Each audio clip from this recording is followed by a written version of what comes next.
நீலகிரி மலைகளின் மடியில் மென்மையான பனிமூட்டம் காடுகளை தழுவும் ஒரு காலை. பறவைகளின் இனிய குரல், இலைகளை தொடும் காற்றின் சத்தம். இந்த அமைதியின் நடுவே அமைந்துள்ள ஒரு உயிர் உலகம்தான் முதுமலை.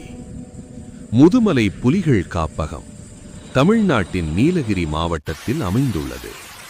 இது தமிழ்நாடு, கர்நாடகா, கேரளா 3 மாநில காடுகளை இணைக்கும் மிக முக்கியமான வன உயிரியல் வழித்தடம். இந்த காடு விலங்குகளுக்கான பாதை மட்டுமல்ல, மனிதர்களுக்கான நீர், காற்று, இயற்கை சமநிலையின் ஆதாரம். முதுமலையில் பல வகையான காடுகள் உள்ளன. ஈரமான இலையுதிர் காடுகள், உலர்ந்த இலையுதிர் காடுகள், புல்வெளிகள், ஆற்றங்கரை காடுகள். இந்த பல்வகை இயற்கையே இங்கே உயிரினங்கள் செழிக்க காரணம். காட்டின் உள்ளே யானைகள் கூட்டமாக நகர்கின்றன. அவை காடை அழிப்பதில்லை, காடை வடிவமைக்கின்றன.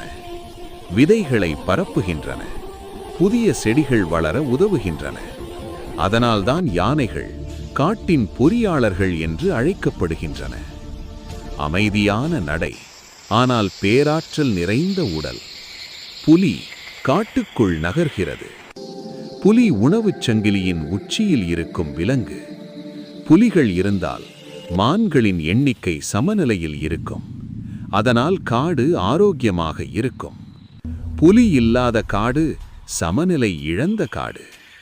சாம்பார் மான், புள்ளிமான், காட்டு மாடு, கரடி, சிறுத்தை, ஒவ்வொரு உயிரினமும் இந்த காட்டிற்கு தன் பங்கை அளிக்கிறது. இங்கே யாரும் தேவையற்றவர்கள் அல்ல. முதுமலையில் 250க்கும் மேற்பட்ட பறவைகள் வாழ்கின்றன. மரங்கொத்தி, ஹார்ன்பில், கிங்ஃபிஷர் பூச்சிகளை கட்டுப்படுத்தி, விதைகளை பரப்பி காட்டின் சமநிலையை அமைதியாக பாதுகாக்கின்றன. முதுமலை மனிதர்கள் இல்லாத காடு அல்ல. பழங்குடியினர் பல தலைமுறைகளாக இயற்கையுடன் இணைந்து வாழ்கிறார்கள். வனத்துறையினர் காட்டுத்தீ தடுப்பு, சட்டவிரோத வேட்டை தடுப்பு, விலங்கு பாதுகாப்பு என்ற பணிகளை செய்து வருகிறார்கள்.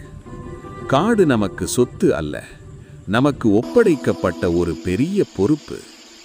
முதுமலை என்பது புலிகளின் வீடு, யானைகளின் பாதை, பறவைகளின் வானம், மனிதர்களின் உயிர் ஆதாரம்.